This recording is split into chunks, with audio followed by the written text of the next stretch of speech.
제 아내는 먹는 걸 굉장히 좋아합니다. 그래서 여름에는 또 팥빙수를 좋아하죠. 근데 작년 여름까지는 별로 그렇게 많이 먹지 않았는데 올해는 하여튼 팥빙수를 어떻게 많이 먹은 것 같아요. 근데 팥빙수를 이제 시켜 먹는데 저희는 그 배달 앱이 없잖아요. 저도 쓰지 않고 저희 아내도 쓰지 않습니다. 그래서 이제 저희 아들들이 이제 시켜주죠. 이제 거의 이제 작은 아들이 시켜주고 가끔 이제 큰 아들이 이제 또 시켜주기도 하는데 어저께는 이제 큰 아들이 팥빙수를 시켜줘서 먹게 됐습니다. 저희 아내랑 이제 팥빙수 먹는데 저도 이제 좀 얻어 먹으려고 이제 아내가 보던 그 드라마를 같이 이렇게 보면서 팥빙수를 먹었어요.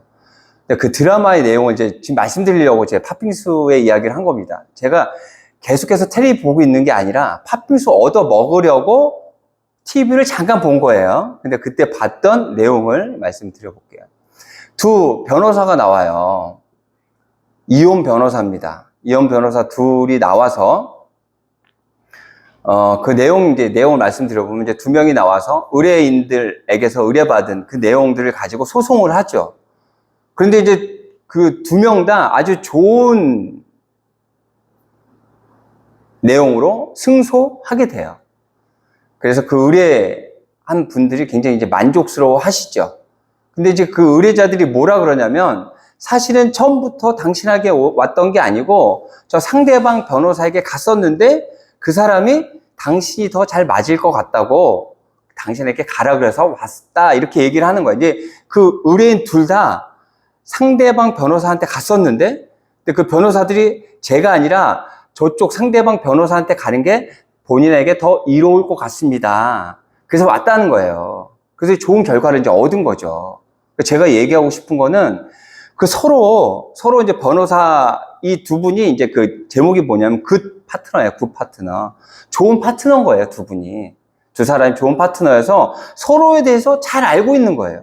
의뢰자의 얘기를 들었더니 나보다 파트너인 상대방 변호사가 더 잘 소송에 이기게 할 수 있을 거라고 생각하는 거죠.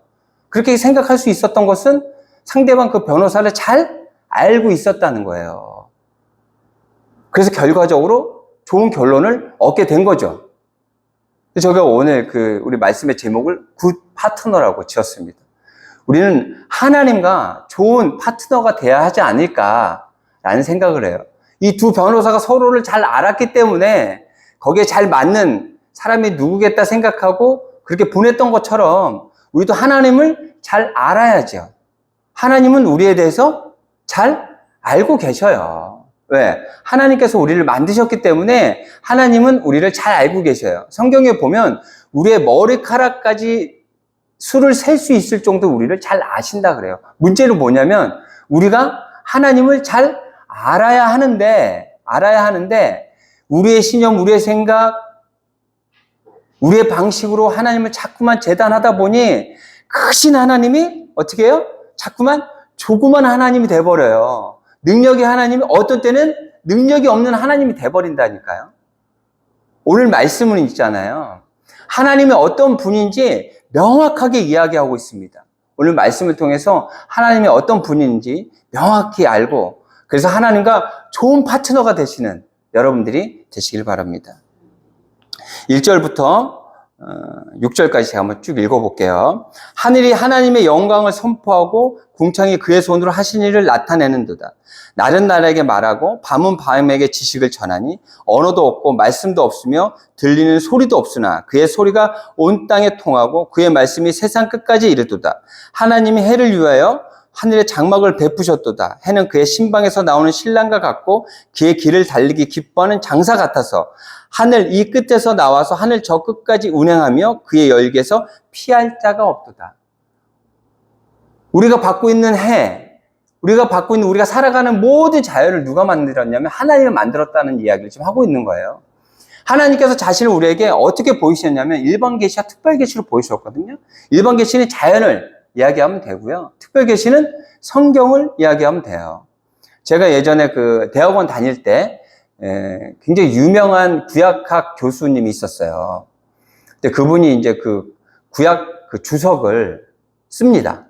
그래서 구약 전체의 그 주석을 써 가셔요. 그래서 이제 그것을 쓸 때마다 세미나를 엽니다. 2박 3일 동안 저기 지구촌 교회 수련관이 있어요. 저기 가평 쪽에 가다 보면 그쪽에 있습니다. 네, 필그림. 네네. 굉장히 유명하죠. 굉장히 잘 지어놨어요. 그래서 그곳에서 이제 2박 3일 동안 세미나를 하는데, 그러면 이제 저는 이제 가서 뭘 하냐면, 제가 찬양 인도를 2박 3일 동안 하는 거예요. 말씀 전하기 전에, 강의하시기 전에 제가 한 10분, 15분 정도 그렇게 갑니다. 근데 이제 그때 가면 그쪽에서 저에게 배려를 해주죠. 회비도 받지 않고, 그리고 제 아내랑 같이 가면 제가 묵을 방도 따로 하나 준비해 주시고, 그래서 거기 가는 게 굉장히 기뻤던, 즐거웠던 그런 기억이 있어요. 그런데 이제 그 순서를 쭉 진행하다가 갑자기 어느 날 어떤 프로그램이 있냐면, 갑자기 뒤에 있는 그 벽이 이렇게 갈라지기 시작합니다. 홍해가 갈라지듯이 쫙 갈라져요. 벽이 뒤에 있는 벽. 그러니까 제가 강단이잖아요. 강단 그 뒤쪽에 있는 벽이 쫙 열립니다. 그러면서 그 유리창 너머로 자연이 아주 기가 막히게 보여요. 사람들이 놀라죠. 하나의 퍼포먼스예요. 제가 그 세미나 갈 때마다, 여러 번 세미나를 제가 참여를 했는데, 갈 때마다 그 퍼포먼스를 합니다. 그래서 사람들이 우와 탄성을 지르죠. 두 번째 온 사람들은 탄성 안 지르지, 아니까. 근데 처음 온 사람들은 탄성을 지릅니다. 그러면 저 사람은 처음 왔구나 라는 걸 알 수 있는 거죠. 근데 대단해요. 굉장히 멋집니다. 근데 사람들은 아마 두 가지로 놀랄 것 같아요. 우와, 건물 잘 지었네? 어떻게 벽이 또 갈라지고 창문 사이로 어떻게 자연이 보여? 와우, 너무 기가 막히게 잘 지었다. 그렇게 놀란 사람이 분명히 있을 거고요. 또 보여지는, 그 창문 너머로 보여지는 그 자연의 모습이 너무 아름다운 거죠. 그래서 놀란 사람이 있을 거예요. 근데 여러분들은 어떤 게 더 놀랐습니까? 돈만 주면요, 그 건물을 지어요. 돈만 주면 기술자들이 그런 건물, 그것보다 더 멋지게도 지을 수 있어요. 돈만 주면, 우리 사람이. 근데 자연은 우리가 만들 수 없어요. 그 TV 프로그램 보니까 그 여행하는 사람들이 그 고산지대에 가면 그 숨을 제대로 못 쉬잖아요. 고산병이라 그러죠. 그래서 그곳에서 뭘 사서 이렇게 마시냐면 산소를 사서 마셔요. 그래서 뭐라 그러냐면 맛있다 그래요. 그 산소, 여러분도 지금 산소 마시고 맛있어요? 모르잖아요. 우리는 맛있대요. 모른단 말이에요. 이 산소를 누가 만들었어요? 하나님이 만드셨어요. 이 자연을 우리가 못 만들어요. 그래서 하나님이 대단하신 거예요. 자연을 하나님이 만드셨다니까요. 우리 인간이 만들 수 없는 것, 그것을 하나님께서 만드셨어요. 이 자연을 통해서 우리는 하나님을 깨달아 알아야 돼요. 보세요. 2절입니다. 날은 날에게 말하고 밤은 밤에게 지식을, 날마다 밤마다 계속해서 우리 자연을 통해서 하나님을 알 수 있는데 안 들린다는 핑계로, 그런 소리 안 들리는데 어떻게 알 수 있어? 라는 그 핑계로 하나님을 더 못 알고 있진 않나. 3절 보세요. 언어도 없고 말씀도 없으며 들리는 소리도 없어요. 그래서 우리는 안 들려요. 모르겠어요 라고 이야기하지만 소리도 없고 언어도 없고 말씀도 없지만 4절 보세요. 그의 소리가 온 땅에 통하고 그의 말씀이 세상 끝까지 이르도다. 하나님이 해를 위하여 하나님이 해를 위하여 하늘의 장막을 베푸셨도다. 소리가 없대요. 하지만 그 자연을 통해서 하나님을 분명히 알 수 있다 그래요? 모른다 그래요? 알 수 있다 그러죠? 자연을 통해서 우리는 하나님을 깨달아 알아야 돼요. 하나님을 통해서, 자연을 통해서 하나님이 어떤 분인지를 우리는 깨달아 알아야 한다는 거예요. 그래서 5절 그 뒤에 있는 부분까지 읽어볼게요. 해는 그의 신방에서 나오는 신랑과 같고 그의 길을 달리기 기뻐하는 장사 같아서 하늘 이 끝에서 나와서 하늘 저 끝까지 운행하며 그의 열기에서 피할 자가 없도다. 어저께는 그 그늘에 가면 시원한데 해가요 얼마나 강한지 정말 이 말씀이 정말 느껴졌어요. 막 엄청나게 짜증날 정도로 해가 엄청나게 강했어요. 근데 그 해를 누가 만들었어요? 하나님이 만드셨어요. 근데 사람들은 어떻게 해요? 그 해에다가 절해요. 해는 피조물이에요. 태양은 하나님이 만드신 거예요. 하나님한테 절을 해야 되는데 사람들은 그 태양에게 절해요. 왜 그러면 태양이 엄청나거든요. 만약에 이 세상에 태양이 없다고 생각해 보세요. 자연은 다 죽습니다. 나무도 다 죽어요. 모든 것들이 다 죽겠죠. 말도 안 되죠. 태양이 없다라는 것을 생각도 할 수가 없죠. 근데 중요한 건 태양이 대단한 게 아니고요. 태양을 만드신 하나님이 대단한 거예요. 그래서 자연을 통해서 하나님을 느껴야 돼요. 그 일반 계시를 통해서 하나님의 어떤 분이신지를 알아야 돼요. 우리의 필요한 것들을 속속들이 다 채워주신 분이 하나님이에요.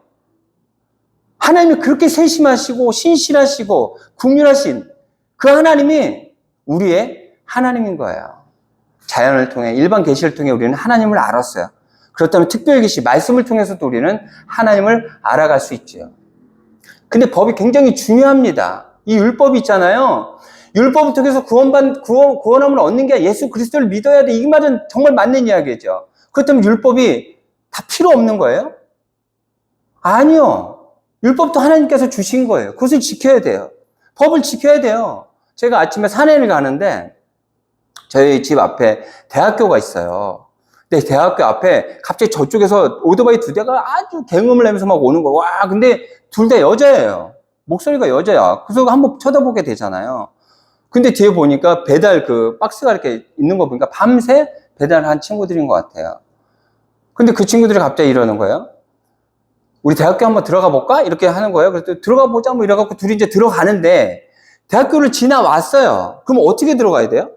저쪽까지 가서 다시 유턴해서 와서 좌회전 받아서 이렇게 들어가야 되잖아요. 근데 그곳에서 바로 유턴합니다, 그냥. 중앙선에서. 유턴해서 좌회전 신호도 아닌데 또 좌회전해서 학교로 들어가 버려요. 법이잖아요. 지켜야 되잖아요. 만약에 그러다가 사고 나면 어떻게 돼요? 다른 사람한테 피해 끼치게 되죠. 그리고 본인도 큰 피해를 받게 돼요. 법은 지켜야 되는. 이 율법이 굉장히 중요하다니까요.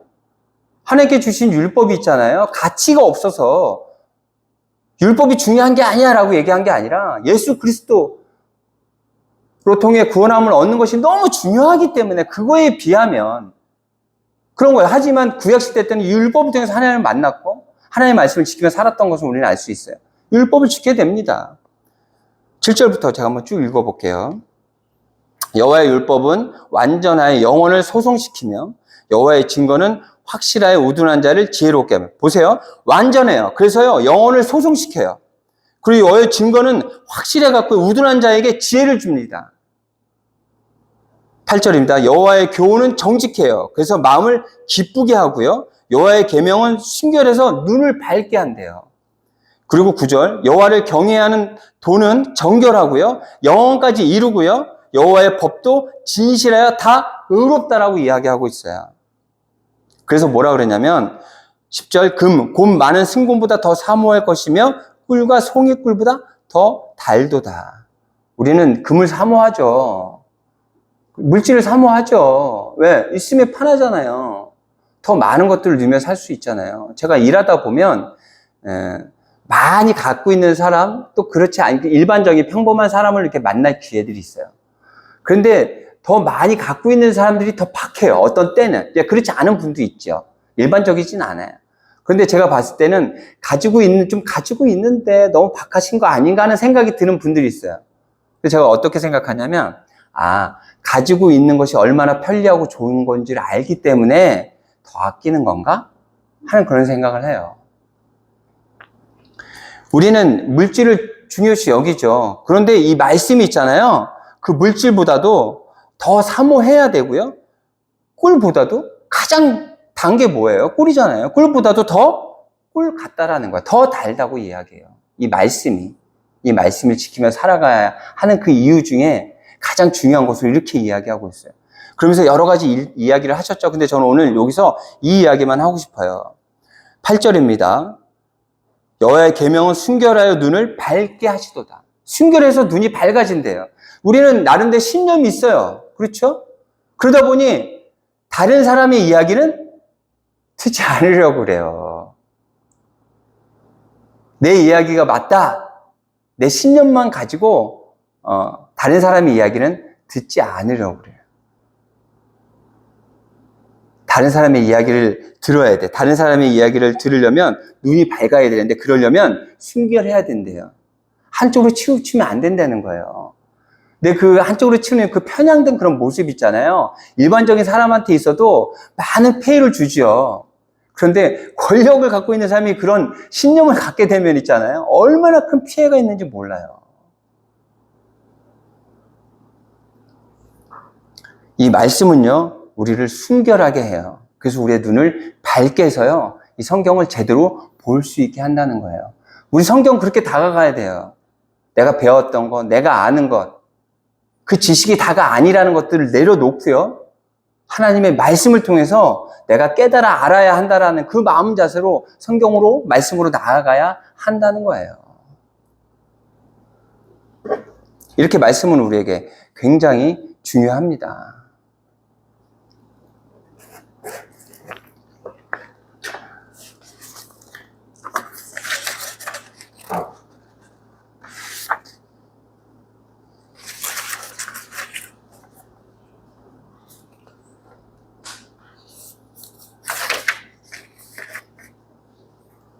그러면서 그 시편 기자는 이렇게 이야기하고 있어요. 11절입니다. 또 주의 종이 이것으로 경고를 받고 이것을 지킴으로 상이 크니이다. 상을 받는다 그래요. 말씀을 지키며 살아가면 상을 받는다 그래요. 제가 이렇게 중계동이거든요. 저희 집을 이제 제가 이번에 저기 방학동 쪽에서 일을 좀 했는데, 방학동 쪽에서 이제 집에 가기 위해서는 그 중계동을 지나가야 됩니다. 근데 중계동 지나가다가 보면 복권 판매소가 있어요. 근데 복권 판매소를 보면 사람이 거긴 항상 줄을 50m, 100m 서 있어요. 아니, 다른 곳은 그렇지 않거든요. 거긴 왜 그러냐면 1등이 엄청나게 많이 나온 곳이에요. 그래서 사람들이 그곳에서 복권을 사려고 그렇게 오래 기다리고 있는 거예요. 근데 보면 남녀노소 다 있어요. 나이 드신 분들, 남자분들, 여자분들, 젊은 사람들. 그리고 아이를 유모차에다 싣고 그걸 사려는 신혼부부. 그리고 또 개모차라 그러더라고요. 개를 싣고 또 개모차에 개를 싣고 가서 또 그 복권을 사려고 하는 그런 사람들. 근데 저는 사실 그 분들이 왜 복권을 사려고 하는지 잘 몰라요. 그러니까 뭐 그 행운을 위해서, 자기의 어떤 그런 상을 위해서 복권을 사겠죠. 그렇죠? 그게 당첨되기를 바라는 그런 마음에. 근데 또 다른 마음도 아마 있지 않을까 하는 그런 생각을 해봤는데, 제가 이번 주 중에 친구를 만났어요. 그 친구가 간혹 가다가 저에게 저녁을 사주겠다고 나오라고 해서 밥을 먹는 경우가 있거든요. 그래서 아내랑 이제 갔는데, 밥을 이제 먹으러 갔는데, 밥을 다 먹고 또 선물을 하나 줍니다. 보니까 복권이에요. 근데 이제 저희가 이제 시간 맞춰서 그 친구 좀 일찍 왔죠. 기다리다가 복권 판매소가 있어서 가서 사왔답니다. 그래서 한 장 주는 거예요. 그래서 이제 복권 이야기가 나왔어요. 그런데 이제 이런 이야기들을 하더라고요. 보니까 복권을 사는 이유 중에 그 행운을 바라고 그게 당첨되길 바라는 마음에 사기도 하지만, 복권을 사 놓으면 한 주간이 행복하대요. 기대하는 마음에. 그런 마음도 있겠다 싶은 그런 생각이 들어요. 그래서 저는 이 상이 크나이다. 상이 크니다. 우리가 이 땅의 삶이 다 끝난 다음에 상 받아요. 하나님이 주신 이 성경의 말씀대로, 이 율법대로 우리가 살아간다면 상을 받죠.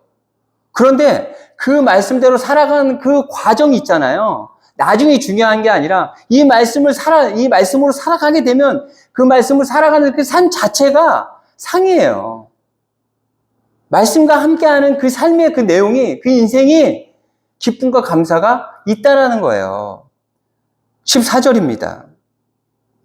내 입의 말과 마음의 묵상이 주님 앞에 연락되기를 원하나이다.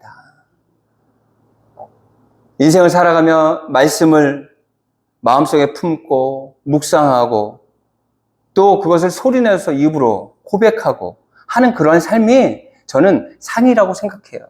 그 안에 기쁨이 없겠습니까? 하나님의 말씀을 말하고 그 말씀을 마음에 묵상하고 그렇게 살아간다면 다른 힘들고 어려운 일들이 있겠죠. 하지만 그런 모든 일들을 그 말씀을 통해서 이겨낼 수 있지 않을까? 그게 바로 상이지 않을까 하는 그런 생각을 해봤어요. 왜 이렇게 살아가야 하냐면, 하나님은 대단하시고 영원하시고 무궁하시고 정말 능력의 분이시잖아요. 하지만 같은 파트너인 우리는 하나님과 같지 않아요. 굉장히 연약한 그런 존재입니다. 많이 부족합니다. 그래서 하나님을 의지하지 않으면 살아갈 수 없어요. 하나님께 주시는 이 상, 내 입의 말과 마음의 묵상, 그것이 우리에게 없게 된다면 우리는 이 땅의 삶을 제대로 살아낼 수 없어요. 하나님께서 주신 자연을 통해 하나님을 깨닫고 또 하나님께서 허락하신 이 성경을 통해, 말씀을 통해 하나님을 마음속에 품고 살아가게 된다면 연약한, 부족한 우리지만 하나님께 감사하며 기쁨으로 살아내는, 그래서 이 땅에 살아가는 그 과정 모두가 하나님께 상 받은, 하나님께 복 받은 그런 모습으로 살아가지 않을까 하는 그런 생각을 해보았습니다. 또한 이렇게 살아간다고 영원히 살아갈 수는 없어요. 이 땅의 삶은 한정적인 거죠. 하지만 그 마지막 순간에 또 하나님께서 예비하신 복을, 하나님께서 예비하신 그 상을 우리는 받게 되죠. 그래서 영원한 삶으로, 영원한 나라로 나아갈 수 있는 거예요. 그러기 위해서는 이 땅의 삶을 어떻게 해요? 하나님께서 허락하신 그 상 받은 기쁨으로 살아내는, 그래서 자연을 통해서 하나님을 깨닫고 말씀을 통해서 하나님을 기억하며 하나님의 말씀 안에서 살아가는 우리가 되어야 하겠습니다. 그렇게 살아가시는 여러분, 다스림 교회가 되시기를 바랍니다.